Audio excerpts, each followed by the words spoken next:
way back from Lewis's funeral, my mom told me to start packing.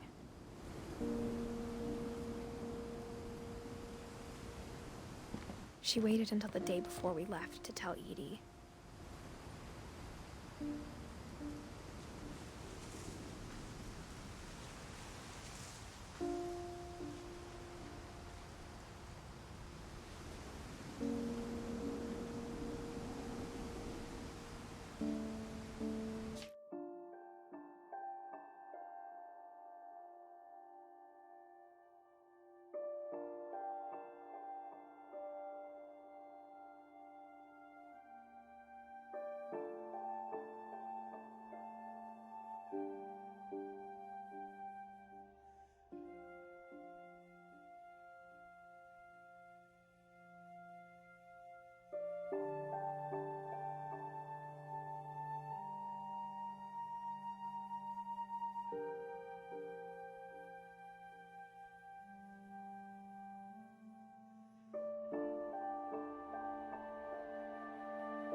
I'm not sure if she wanted to make it easier or harder.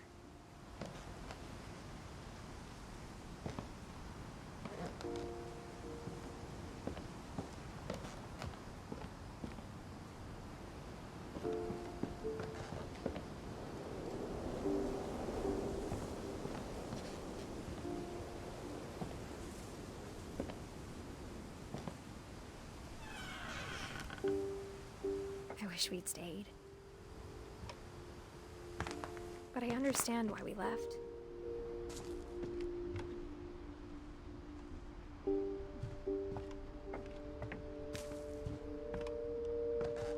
My mom ended up leaving everything behind.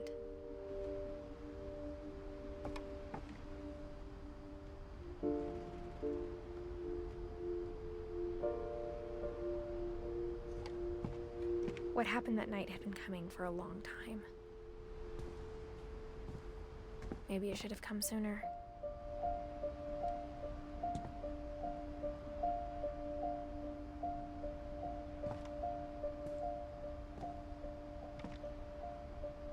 But it had to end one way or another.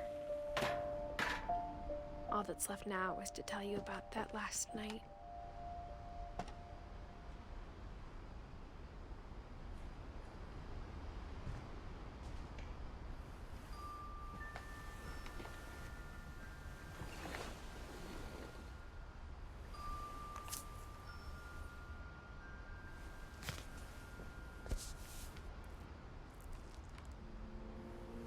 That whole last day, Edie just watched us pack and didn't say a word.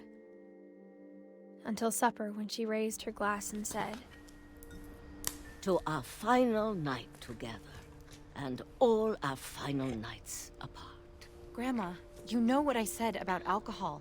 Some of your medications are very Edith, specific. I left a present for you in the hallway. Why don't you go open it? The grown-ups have to argue now. I'm sorry, you're right. We're all leaving tomorrow. Let's just enjoy our last... I'm not leaving. Edith, you're excused.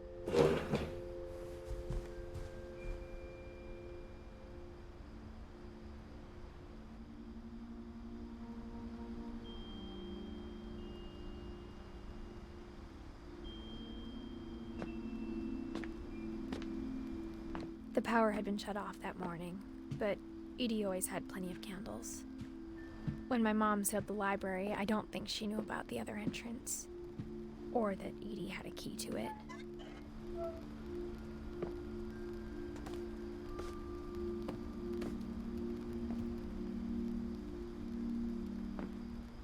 That thing you're afraid of isn't going to end when you leave the house.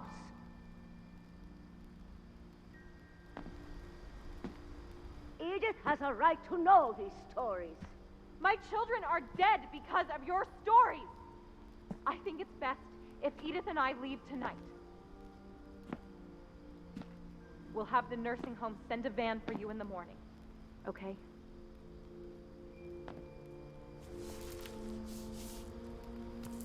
Dear Edith, there's so many stories I wish I could tell you, but there's only time for one. This is about what happened on the night you were born. That night, the tide went way, way out.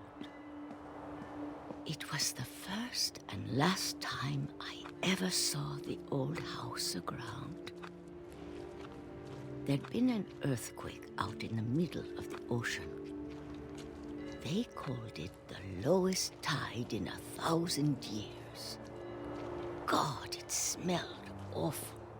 You know, I've seen that house every day of my life.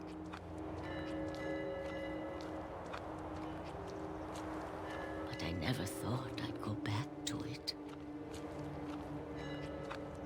When the fog rolled in, I lost my way.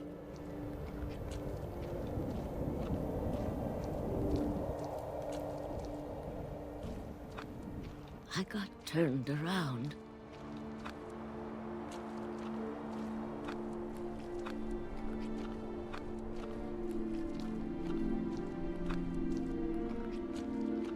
For a while, I wandered.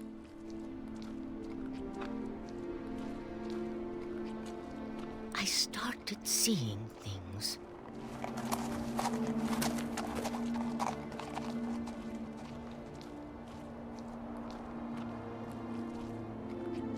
Things I'd forgotten had ever existed.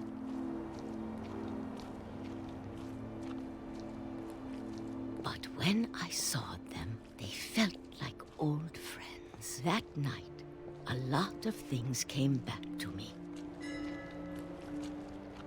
Or maybe I came back to them.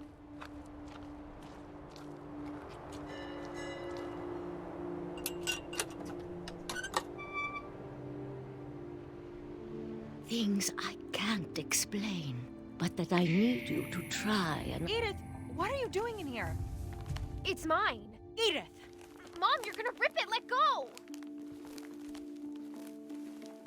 I kicked and screamed, but Mom dragged me to the car. I never saw Great-Grandma Edie again. The next morning, the van came to pick her up, but she was already gone. After that, we moved around a lot.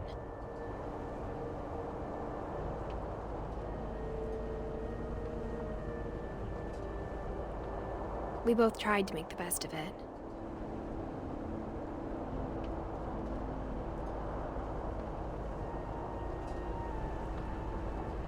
A few years went by.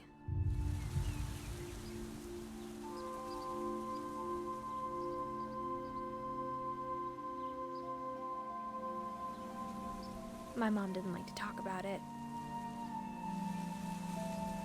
but she started getting sick a lot. The rest happened pretty quickly.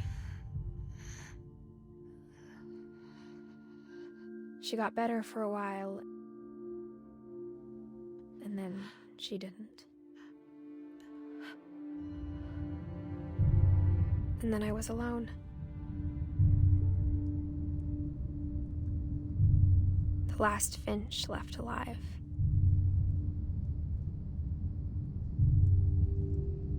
Until I found out about you. I'm still not sure what to tell you about all this. If we lived forever, maybe we'd have time to understand things. But as it is, I think the best we can do is try to open our eyes. And appreciate how strange and brief all of this is. This journal was supposed to be for you.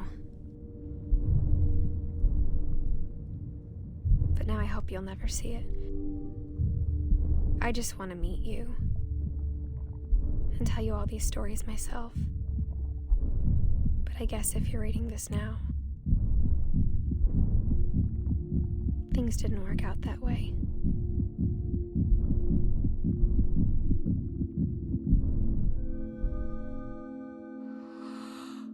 This is where your story begins. I'm sorry I won't be there to see it. It's a lot to ask, but I don't want you to be sad that I'm gone. I want you to be amazed that any of us ever had a chance to be here at all. Good luck.